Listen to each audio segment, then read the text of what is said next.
በመጋቢት 2014 ዓ.ም አይኤስ በምስራቅ ዓለም ከተፈጠረ በኋላ ዓለምን በማስፈራራት በግፍ ሃይማኖተኞችን በጭካኔ ሲያርዳቸው ታይቷል። ይህ ቡድን የሚሊዮኖችን ህይወት አጥፍቷል፣ የባህል ቅርሶችን አውድሟል፣ ሴትና ህፃናትን ደፍሯል። እናም የዓለምን ጦርነት አዲስ ሞዴል አቅርቧል።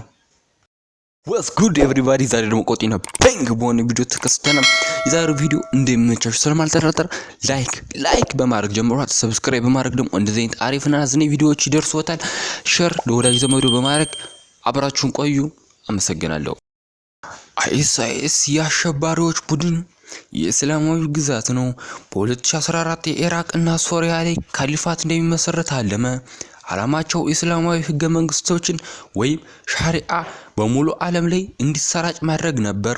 ነገር ግን የእነሱ አተረጓጎም ግርግር፣ የሰብአዊ መብት ጥሰትና ወላጆችን መግደል ያካትታል።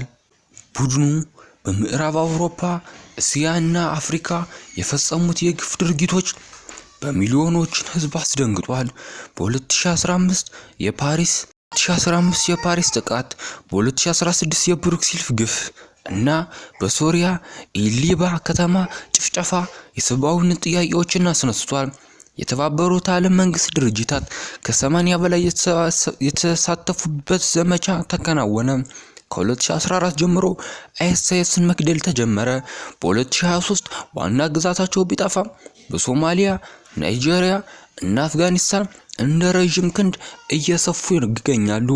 ቡድኑ አሁን የተዳከመ ቢሆንም በደረሰው ጉዳት ከ4.3 ሚሊዮን በላይ ሶሪያዎች እና ኢራቃኖች ተፈናቅለዋል። ከ1 ሚሊዮን በላይ ህይወታቸው ጠፍቷል።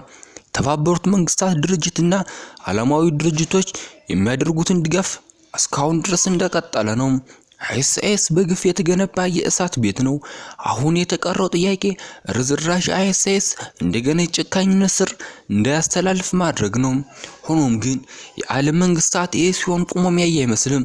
እንደ አይኤስ አይነት አሸባሪና ጨካኝ ቡድን ዓለም ላይ እንደገና የሚመሰረትም አይኤስን በዛሬው ቪዲዮ በትንሹ ደስ አደረግንላችሁ። ቀጣይ ደግሞ ሰፋ አድርገን በተለየ ቪዲዮ እንመጣለን። እስከዛው ድረስ ግን ሰብስክራይብ በማድረግ አስቀድሞ ኖቲፊኬሽን በማብራት የእናንተ ቪዲዮዎች ይደርሱልዎታል።